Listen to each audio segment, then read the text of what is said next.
La forêt de Teutobourg.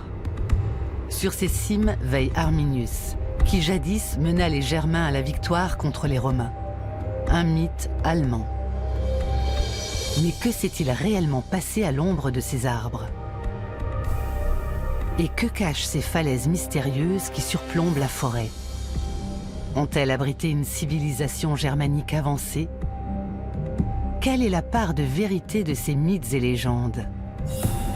Et pour quelles raisons les nazis se sont-ils installés dans ce château perdu dans la forêt?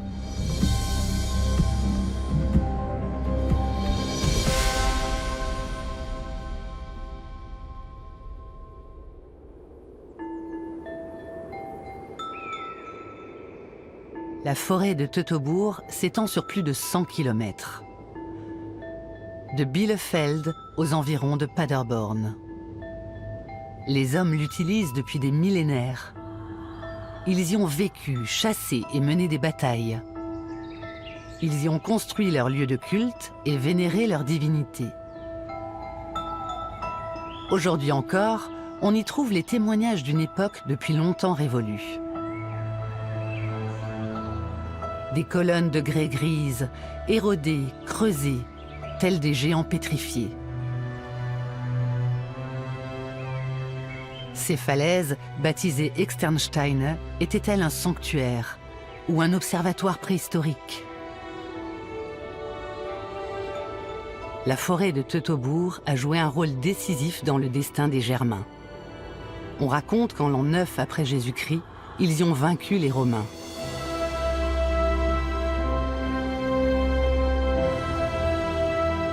Et voici l'homme qui les a menés à la victoire, Arminius. Plusieurs siècles plus tard, une statue a été érigée à sa mémoire, la plus grande d'Europe centrale. Elle mesure 54 mètres de haut. Mais qui était Arminius, ou Hermann, comme il a été appelé par la suite? Le personnage d'Arminius est entouré de nombreux secrets. Cela est dû sans conteste au fait que les Germains avaient une culture orale et n'ont donc pas consigné leurs pensées par écrit. La bataille de Teutobourg est une légende allemande. Ici se sont affrontés les Germains et les Romains, mais personne ne sait où exactement. À travers les histoires que les gens se racontent, ce mythe est devenu immortel. Lors du désastre de Varus, la fière armée romaine est prise en embuscade et battue à plate couture par les Germains. Cette forêt portait autrefois le nom d'Osning. Ce n'est que plus tard qu'elle devient la forêt de Teutobourg, la forêt allemande.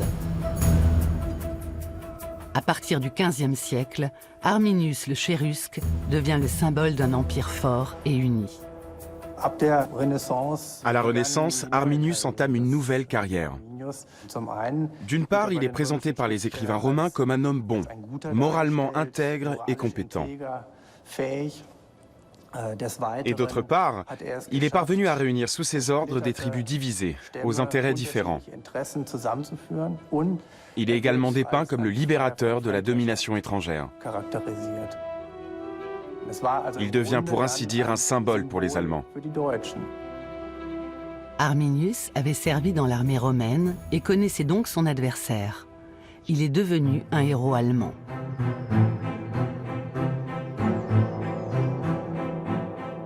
Hermann. Depuis près de 150 ans, la région est marquée par sa statue et son histoire. Notre famille entretient une relation étroite avec le Hermann. Mon père a été chef d'exploitation du monument pendant plus de 20 ans. Et grâce à un très vieux journal appartenant à mon arrière-arrière-grand-père, j'ai également découvert qu'en 1874, il a travaillé ici même comme tailleur de pierre pour Ernst von Bandel. Ernst von Bandel, le créateur de la statue. Il est architecte et sculpteur à Ansbach, en Franconie. En 1835, il se met en route pour la forêt de Teutobourg. Il souhaite y ériger un monument à la mémoire du chef chérusque. Ernst von Bandel était obsédé par l'idée de construire un monument national pour les Allemands. Il a pour ainsi dire consacré sa vie entière à ce projet. Et il est encore jeune lorsqu'il se fait le serment d'ériger un jour un tel monument. Mais il lui faudra plusieurs décennies pour concrétiser cette idée. L'Allemagne, divisée alors en petits États, accueille avec enthousiasme ce projet de monument en hommage à l'unité nationale sur les hauteurs de Detmold. Il y a eu d'autres esquisses à l'époque, dont l'une de Schinkel par exemple. Mais Bandel rejette tout en bloc. C'est son monument à lui. Ernst von Bandel consacre sa vie au souvenir de Hermann. En 1838, grâce à des dons, il peut enfin commencer les travaux. 4 ans passeront avant qu'il puisse poser la première pierre. Il faut rappeler que le terrain est très rocheux là-haut.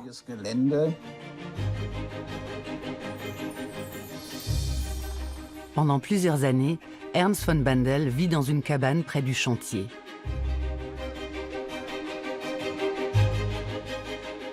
L'architecte égocentrique au caractère difficile souhaite que son monument devienne la plus grande statue du monde. Une tâche titanesque.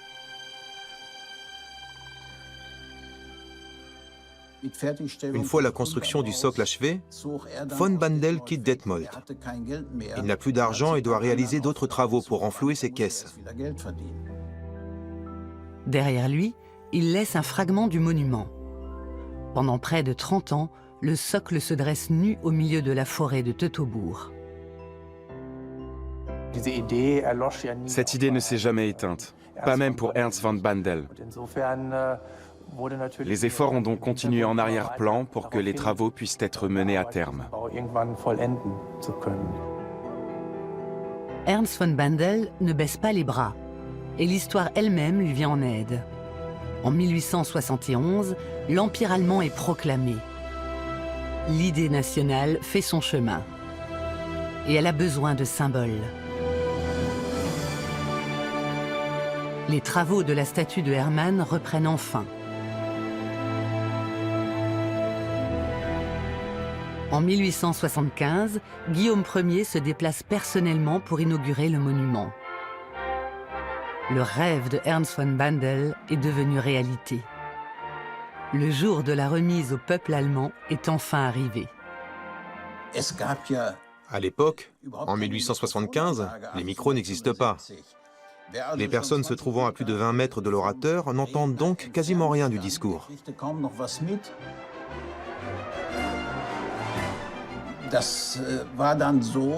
Les spectateurs ont apporté de la bière. Et certains finissent par se mettre à chanter, car ils en ont un peu trop abusé. En 1875, la statue de Hermann fait figure de prouesse technique. Le peuple est enthousiaste. Mais pourquoi le chérusque à l'origine de la victoire contre l'Empire romain regarde-t-il vers l'ouest, tournant ainsi le dos aux visiteurs? Une inscription sur le socle lève le voile sur ce mystère. Elle a été gravée par le tailleur de pierre Friedrich Wilhelm Méliès, l'arrière-arrière-grand-père de Wilfried Méliès. Il a écrit « Voici l'inscription taillée par F.W. Méliès en 1874 à Hildesheim. Le peuple allemand est en train de se celtiser et de devenir impuissant par manque d'unité. Cela a permis à Napoléon Bonaparte, empereur des Français, d'asservir l'Allemagne avec l'aide des Allemands. Le Hermann a été construit vers l'ouest, c'est-à-dire vers la France, et son socle abrite cette citation. D'un point de vue historique, c'était inacceptable. Un symbole de la puissance allemande et une mise en garde dirigée vers la France. L'Allemagne, enfin unifiée, a désormais un monument. Ce sera la plus grande statue du monde jusqu'à l'inauguration de celle de la Liberté, 11 ans plus tard.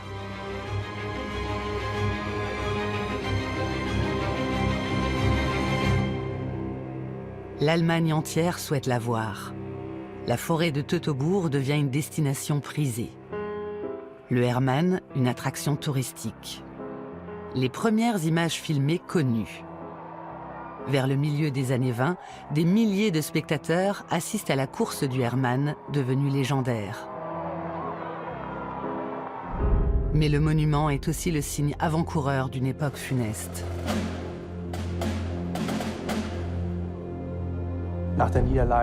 Au lendemain de la défaite de la Première Guerre mondiale, l'Allemagne espère retrouver sa puissance.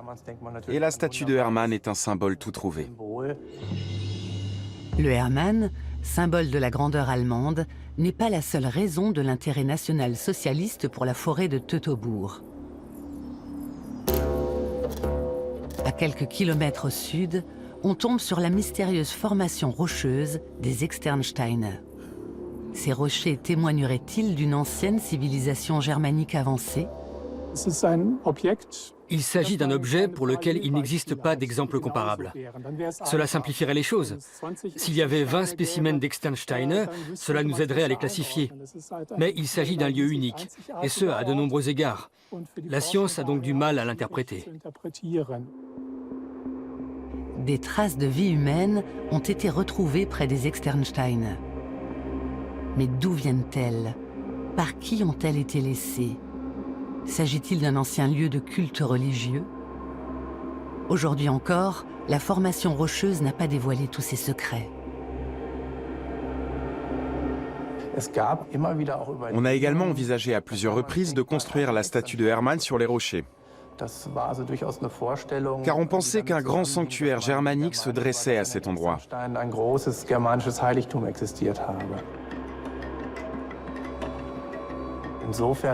Pour cette raison, de nombreuses personnes au XIXe et XXe siècle pensaient que c'était ici que battait le cœur germanique de la région.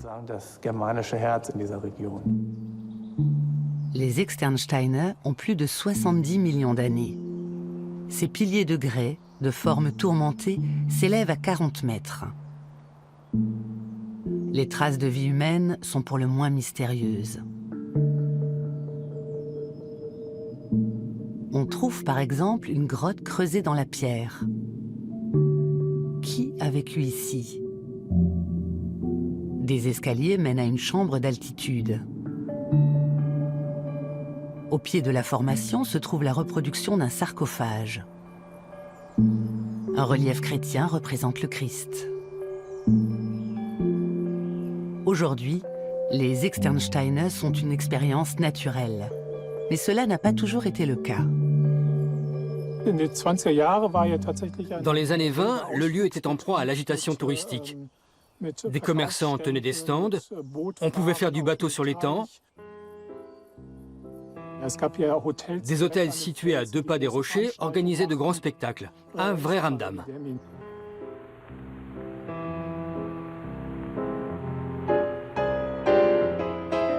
En 1912, une ligne de tramway est même construite. Elle passe sous la formation rocheuse. Des touristes des stations thermales voisines viennent visiter le site.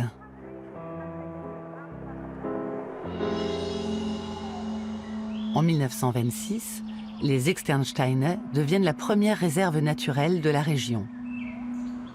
Wilhelm Teut, pasteur à Detmold, devient ici le précurseur de la pensée nationaliste.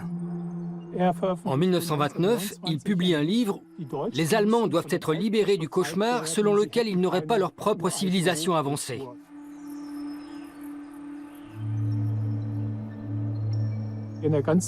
Teut est persuadé de trouver des lieux de culte germanique dans toute la région. Mais le plus important à ses yeux, ce sont les Externsteine, qu'il considère comme le sanctuaire des Germains en Allemagne. Pour lui, c'est dans la forêt de Teutobourg que bat le cœur de l'Empire allemand.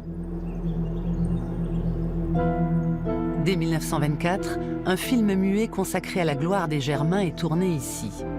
Le message est clair.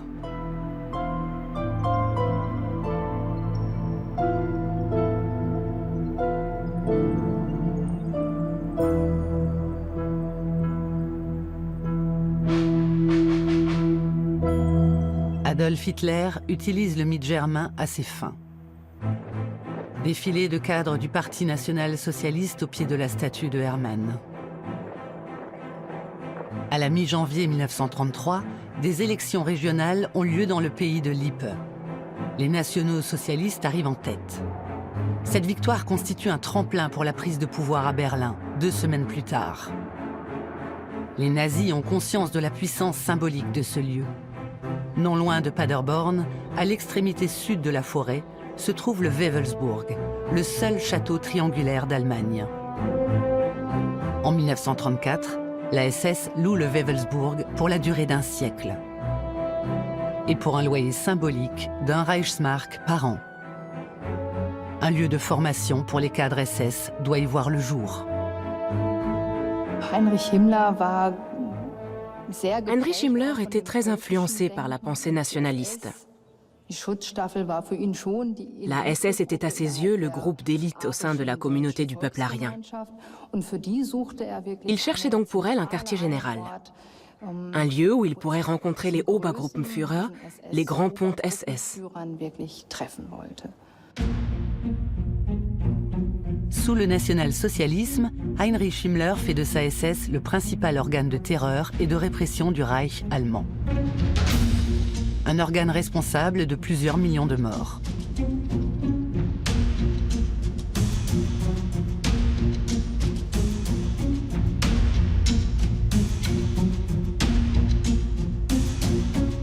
Le Wewelsburg doit devenir son siège. Ici, dans la forêt de Teutoburg, Himmler souhaite réunir son élite. Au cœur de l'Empire germanique, pense-t-il.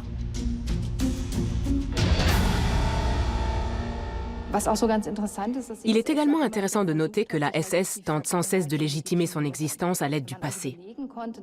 Si elle parvenait à prouver que la germanité et les Germains avaient atteint un niveau culturel particulièrement élevé, cela lui permettrait de se présenter elle-même comme étant exceptionnelle.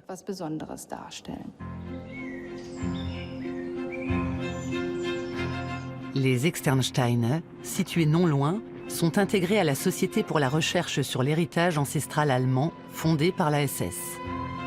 Heinrich Himmler ordonne à des architectes de trouver sur le site les preuves d'un sanctuaire germanique et de la supériorité aryenne.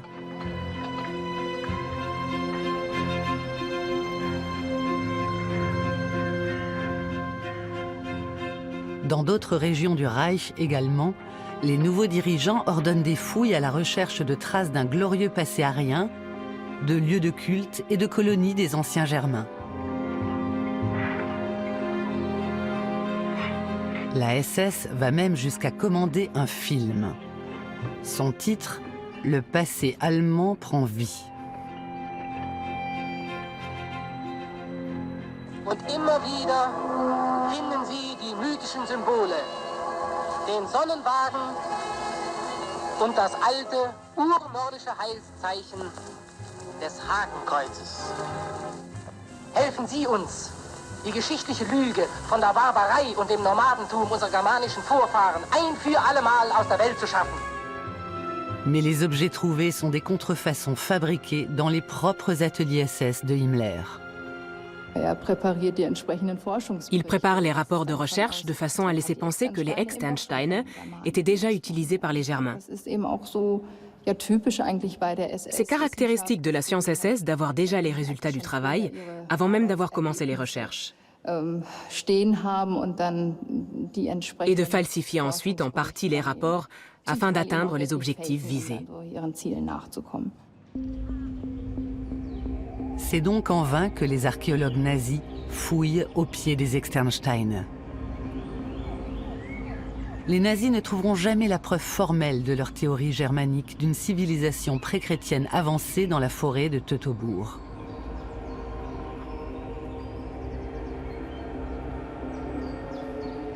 Ils s'attaquent également au Wewelsburg lui-même. Les travaux de rénovation commencent en 1934. Le château Renaissance n'est pas en adéquation avec leur vision du monde. Sans crépi, le château doit paraître plus primitif. Mais personne ne doit avoir vent des projets de Himmler.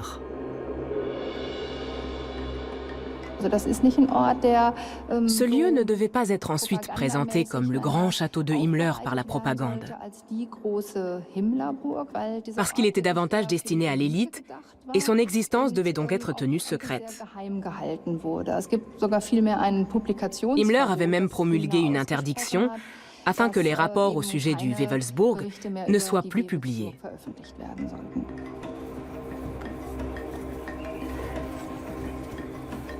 Officiellement, le château s'appelle désormais École SS du Wewelsburg. Les villageois catholiques doivent quant à eux être instrumentalisés en tant que communauté du peuple national-socialiste. Quand la SS est arrivée, on n'allait plus dans le château. On ne pouvait plus y entrer. Mais un jour, Himmler est venu en visite et on a été dispensé d'école. On lui a dressé une haie d'honneur, ici, le long du mur. Là, il y avait le mât et le drapeau avec la croix gammée a été hissé. Puis, on a chanté l'hymne nazi, le Horst-Wessel-Lied. Le drapeau haut, les rangs bien serrés, la SA marche. Je pourrais encore vous le réciter. Et ensuite, Himmler nous a remis à tous un livret d'épargne avec 5 marques dessus. Au milieu des années 30, Wewelsburg est l'un des premiers villages à déclarer les Juifs indésirables. Himmler souhaite faire du château le centre de son pouvoir, le lieu de rencontre secret de ses officiers SS.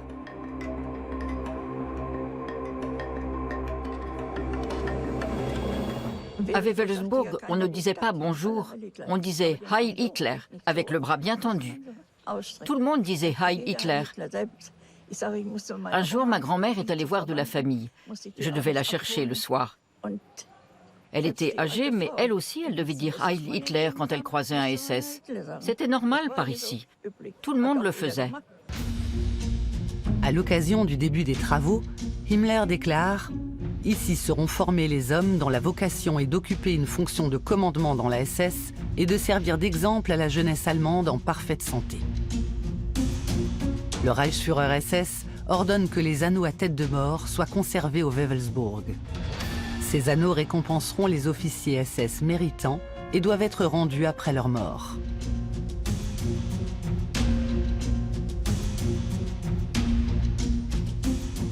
Les travaux du château sont tout d'abord confiés au Reichsarbeitsdienst, le service du travail du Reich.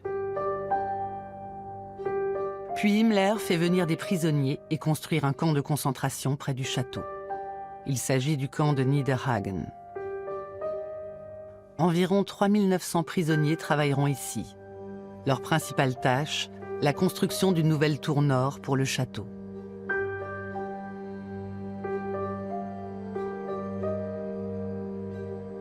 De cette tour, la salle des Obergruppenführer a été conservée jusqu'à aujourd'hui. Une pièce délimitée par 12 fenêtres et 12 colonnes. Au milieu, sur le sol, un soleil noir à 12 rayons. En dessous se trouve la crypte, avec au plafond la croix gammée. Sur le chantier, nombreux sont les prisonniers à se tuer littéralement au travail. Aucune mesure de précaution n'est prise pour le travail à la carrière. On faisait tout simplement travailler les prisonniers. Nous pouvons aujourd'hui le prouver. Nous avons retrouvé des documents attestant de l'arrivée de nombreux jeunes Russes à l'hiver 42-43. Des travailleurs forcés qui, 2 mois plus tard, meurent d'épuisement. Otto Preuss est prisonnier ici à partir de 1941. Il y a quelques années, il a évoqué cette époque lors d'une interview. So klein wie das Lager war, so berüchtigt war das Ganze. Ja? Wenn sie sich einen abends rausholten, ja? Die SS, holten sie einen raus aus dem... Und den spritzten sie dann tot. Ja? Die gingen damit in den Waschraum und am Eingang und dann mit der Wasserleitung drauf. Und dann immer, der lief dann da rum. Er durfte rumlaufen, ja. Aber die blieben mit dem Schlauch, mit dem kalten Schlauch im Winter auf den Leib und Ergebnis war immer, dass die dann liegen blieben. Und dann mussten wir noch aufpassen, dass wir da nicht hinguckten, ja.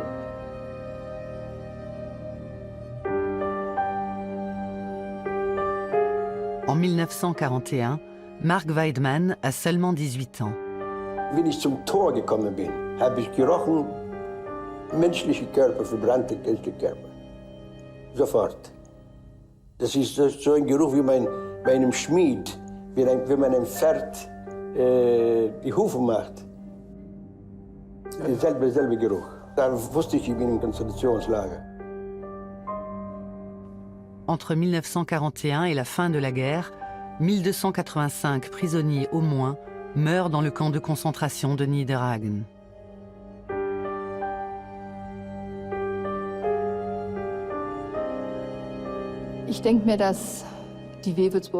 À mon avis, les habitants de Wewelsburg savaient qu'il y avait eu de nombreux morts ici.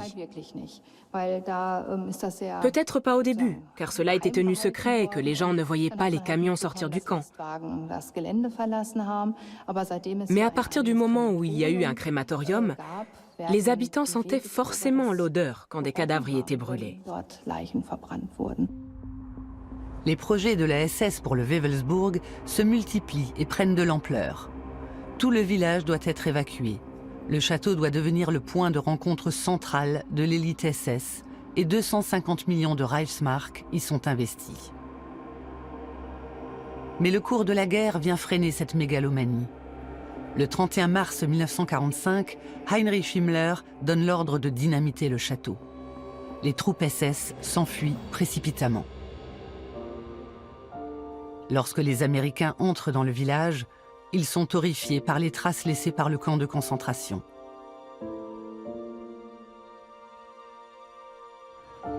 Dans la forêt, près du champ de tir, ils retrouvent les corps de 14 travailleurs forcés, fusillés par la SS juste avant sa fuite.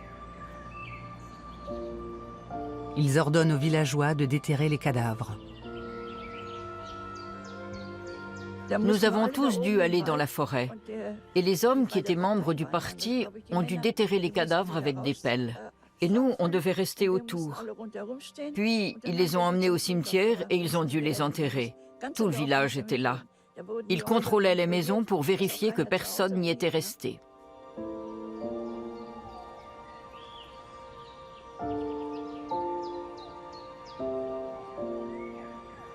Cela a suscité une forme de traumatisme chez les habitants de Wewelsburg. Ils ont réalisé que le monde extérieur les considérait comme coupables de l'horreur qui s'était déroulée dans le camp de concentration. Mais ils refusaient d'accepter cette culpabilité. Ils ne se sentaient pas coupables de ce qui s'était passé car cela avait été commis par la SS, par des étrangers venus de l'extérieur. C'est pour cette raison que pendant des décennies, ils ont refusé de s'intéresser à l'histoire du camp de concentration.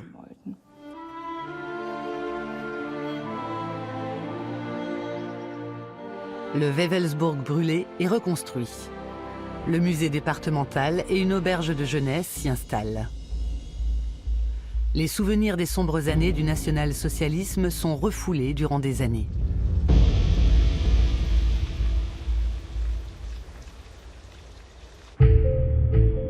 L'ombre de cette époque pèse pourtant lourd sur la forêt de Teutoburg. L'Allemagne est divisée, mais le Hermann, inébranlable, continue d'incarner un empire unifié. Jusque dans les années 60, c'est un lieu de pèlerinage pour les expulsés de l'Est de l'Allemagne.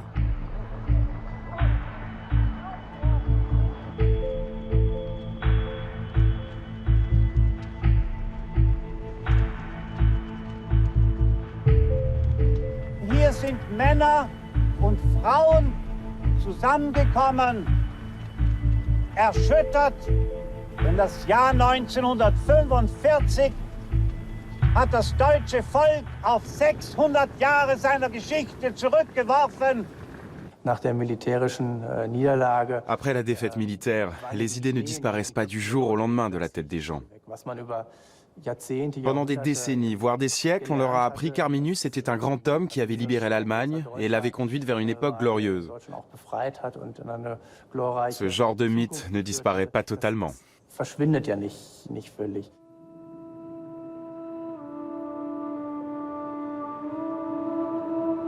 La forêt de Teutoburg entame alors une sorte de dénazification. Elle ne souhaite plus être la forêt allemande.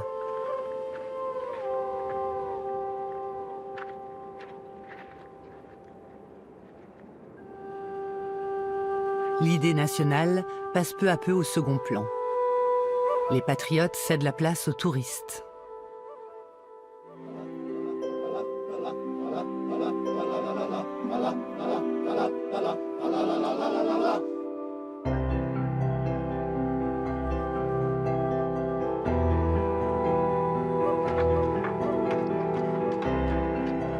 Les dommages de guerre subis par la statue sont réparés.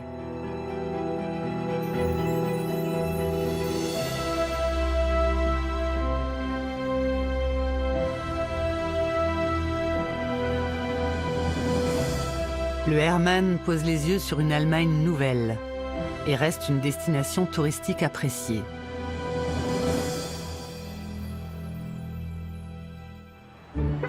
Au lendemain de la guerre, la forêt de Teutobourg est l'une des principales destinations de vacances de Rhénanie du Nord-Westphalie. Dans les années 50, personne ne pouvait se permettre de prendre l'avion pour les Baléares ou ailleurs.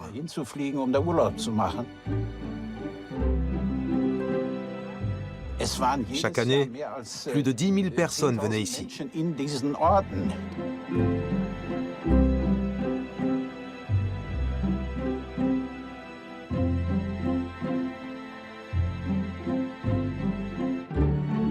Je dois avouer que j'avais peur de lui.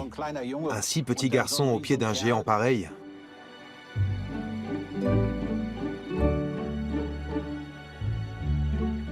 Et de nouveaux mythes viennent remplacer les anciens. Que se cache-t-il derrière les portes fermées de l'intérieur du monument? Est-il vrai qu'un enfant en bas âge est un jour tombé du nez du Chérusque?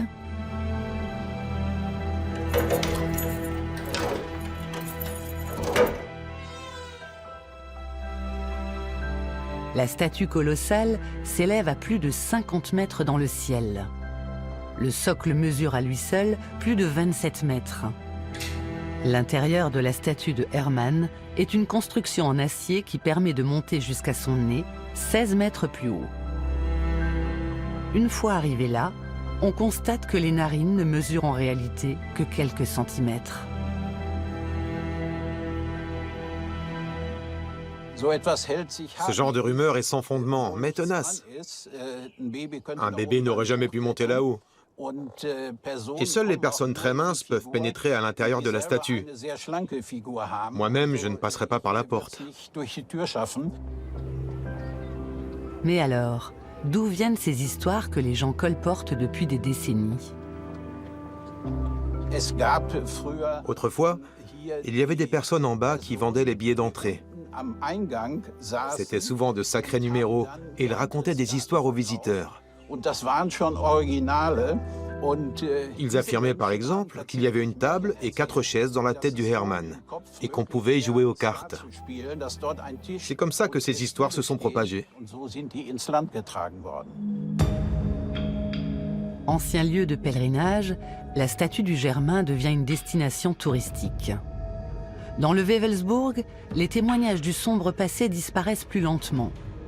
Au début, une petite plaque rappelle les horreurs commises par la SS. Mais elle finit par être retirée. Depuis 1953, le château accueille chaque année la fête internationale de la jeunesse. Les documents officiels précisent que les participants doivent désormais s'abstenir de poser des questions gênantes. Ce n'est qu'à la fin des années 70 que le village commémorera officiellement son passé. Mais ce long silence a été propice à la mystification et à la fabulation. Le soleil noir représenté sur le sol de la salle des Obergruppenführer est aujourd'hui un signe distinctif utilisé par les néo-nazis à la place de la croix gammée interdite.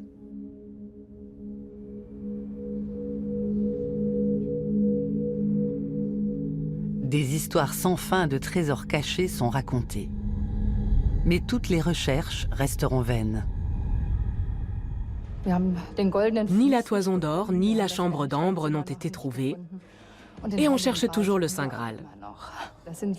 Il s'agit là d'interprétations qui ont été associées à ce lieu a posteriori. Il n'y a aucune preuve abondante dans ce sens. Et les anneaux à tête de mort, que sont-ils devenus? Sont-ils enterrés ici? Il n'y a plus de caisses remplies d'anneaux à tête de mort ici. Les soldats américains ont déjà trouvé ce trésor ou cette armoire et ont écoulé les anneaux sur le marché américain. De nombreux exemplaires ont ainsi été vendus là-bas durant plusieurs années et sont aujourd'hui disséminés un peu partout dans le monde. Aujourd'hui, le Wewelsburg abrite un musée consacré à la terreur de la SS. C'est un lieu à la mémoire des travailleurs forcés et des prisonniers du camp assassinés.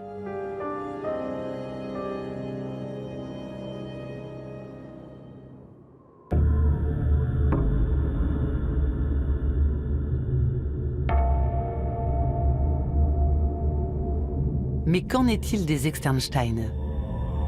Les nazis n'ont découvert ici aucune trace de leur civilisation aryenne avancée. Une partie de leur contrefaçon a disparu. Sur ce sol poussent de nouveaux mythes et légendes.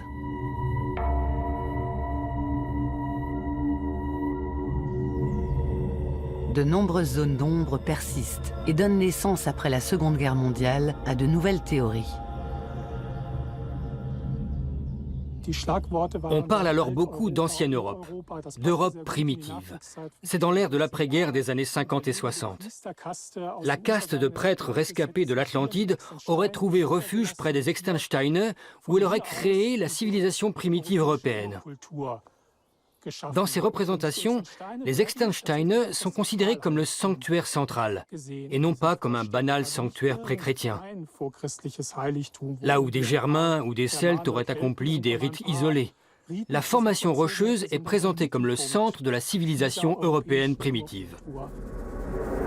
Chacun voit dans les Externsteine quelque chose de différent. Ce lieu était-il déjà un refuge à l'ère pré-chrétienne ? L'astronome Wolfhard Schlosser pense lui qu'il s'agit d'un observatoire datant de l'âge de pierre. À ses yeux, la mystérieuse chambre d'altitude confirme sa théorie. On y trouve en effet un trou percé dans la pierre. Depuis des millénaires, l'homme s'est approprié les phénomènes célestes. Le paysan, par exemple, structure son année d'après eux. Avec leur orientation naturelle particulière tournée vers le Soleil, les Externsteine ont sans aucun doute suscité très tôt l'intérêt des hommes. Les bâtisseurs possédaient donc des connaissances en astronomie. Le trou coïncide en effet avec la position du soleil levant au solstice d'été. On ignore toutefois quand le trou a été percé. Wolfhard Schlosser pense que cela remonte à plusieurs milliers d'années. La preuve, selon lui, la réplique du très ancien disque de Nebra. Voici la direction du solstice d'été qui pointe vers ce trou solaire. Et voici la direction du solstice d'hiver. Mais s'agit-il bien là d'une preuve? Le disque de Nebra a été retrouvé en Saxe-Anhalt il y a seulement 15 ans. Il a presque 4000 ans et montre qu'à l'époque déjà, les gens avaient une représentation de la position des astres. Ce que nous donnent à voir les Externsteine, ce sont des connaissances paysannes, rien de plus. Et à l'instar du paysan, le prêtre sait lui aussi où le soleil se lève et se couche. Ce genre d'endroit a toujours été utilisé à des fins sacrées, afin de créer un culte basé sur des connaissances simples. Et ce, dès l'époque pré-chrétienne. De nombreuses personnes croient à ces théories et à la spécificité de ces rochers, et sont fascinées par le magnétisme des Externsteine.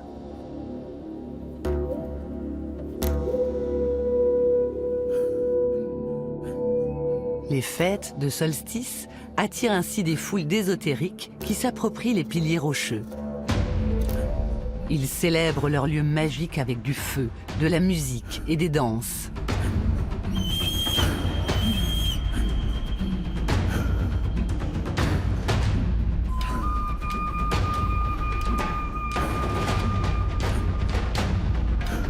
Ils n'accordent aucune importance aux preuves scientifiques. Pour certains, il s'agit d'un lieu doté de pouvoirs magiques. D'autres y voient les créneaux d'une forteresse préhistorique où le ciel et la terre se rencontraient. Des doigts pointés vers le ciel en signe de mise en garde.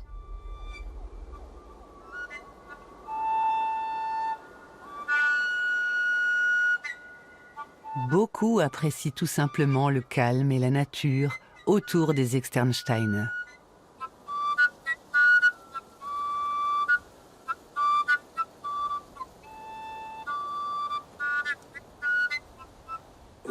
Je sens au plus profond de moi que ce n'est pas un endroit comme les autres. C'est un sanctuaire.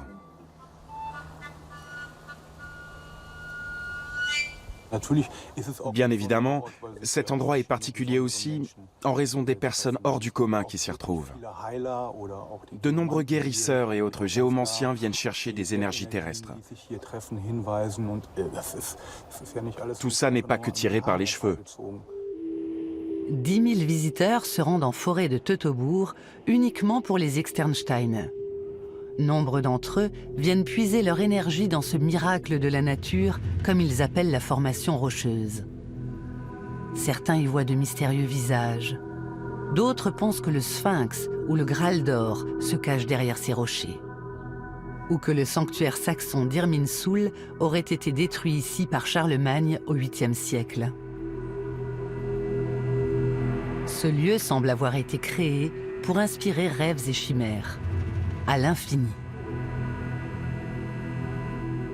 Le tissu de récits imaginaires qui s'est créé autour des Externsteine est universaliste.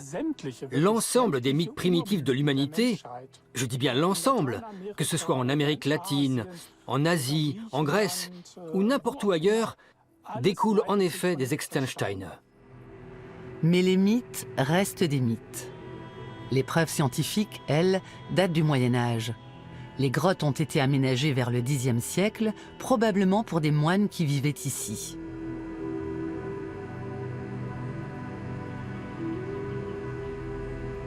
Les reliefs représentent la descente de croix du Christ. Ils datent du XIIe siècle et sont considérés comme le plus ancien relief chrétien grand format au nord des Alpes.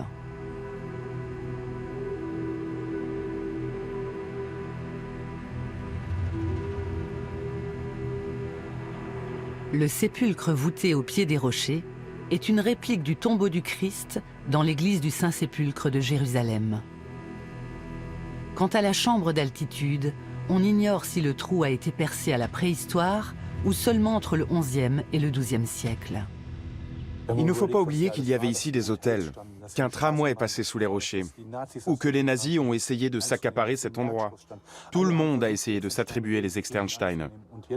Et voilà que soudain, on se retrouve en pleine nature, au milieu d'un bois sacré et d'une réserve naturelle. Pour moi, les rochers eux-mêmes sont à l'origine de tout ça. Tous les mystères ont-ils été résolus? Probablement pas. Il y aura toujours des gens qui croiront que les Externsteine ont abrité d'autres événements il y a de cela plusieurs milliers d'années.